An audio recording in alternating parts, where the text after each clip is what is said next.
Lee Anderson, your thoughts then? Is it a bit petty-minded to bother with this particular fight? I think it is. I think if Kemi's had time to keep watching our account over the Christmas holidays, should have been spending a little bit more time with doing something else. Maybe watching a Carry On film. I've heard there's a new one coming out now called Carry On Kemi, and now that would be a good watch because she's chosen a hill to die on, and it's not the right hill. She's picked a fight with Nigel.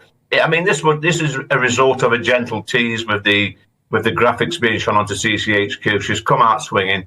If I'd have been advising Kemi, I'd have just said ignore it, carry on, enjoy your Christmas. Speak to your MPs, get ready for the new year, get ready for the battle ahead. But she's come out swinging, and it's backfired. It's made a small story, really, front page news for the past 3 or 4 days, and it's great news for us. Our membership is flying. 30,000 new members since last Sunday. That's incredible, absolutely incredible. We've got a conference coming up next Friday in Leicester. That's sold out. Every single conference we're going to now is sold out, and all she's doing is giving us a free advert. But weren't you a supporter of Kemi Badenoch? Because I remember with the leadership race between Rishi Sunak and the others, you backed her camp. Yeah, I did back her camp. Sometimes you have to back the best candidate in that bunch, and she was the best candidate in my opinion. But I could not foresee at that time when I was backing Kemi that we should do something like this. I mean, I like Kemi. I get on really well with her. I think she's a strong woman, decent politician. But it shows a little bit of political immaturity. I think stop picking fights with Nigel. It's a waste of time. You're never going to beat him.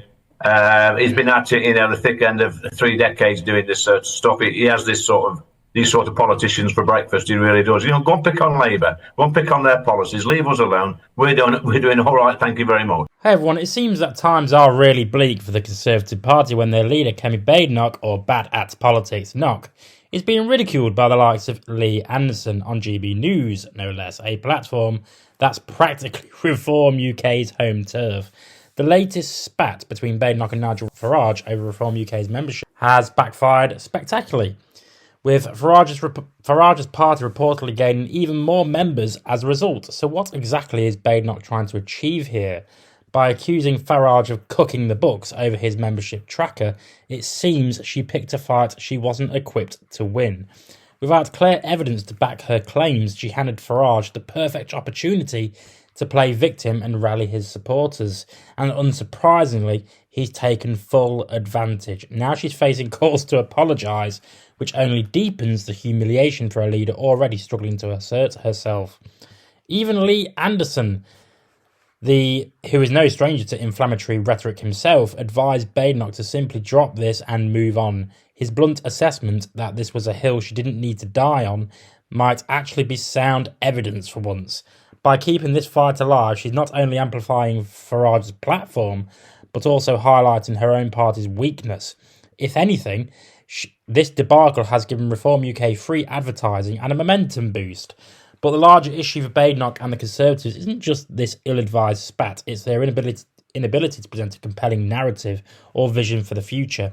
Farage can sit comfortably on the sidelines making grand claims about what he would do without the burden of governance or accountability. But Badenoch, on the other hand, is shackled by her association with the last 14 years of Tory rule, a record mired in economic stagnation, rising inequality and broken promises.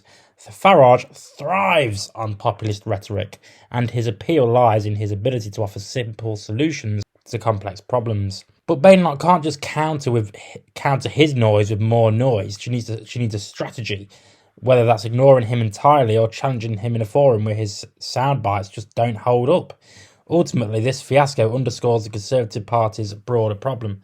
They're a party out of ideas, grasping for relevance when being outflanked on the right by Nigel Farage and the Reform UK Party. If Badenoch wants to salvage her leadership, she needs to stop reacting to Farage and start focusing on her own party's platform, assuming, of course, she has one.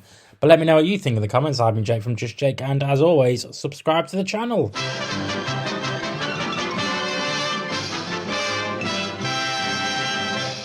You actually made it to the end of the video. If you would like to subscribe to the channel, which, why haven't you already, is somewhere over there. And also, if you want to watch more videos, also check out over there. I've been Jake from Just Jake. See you later.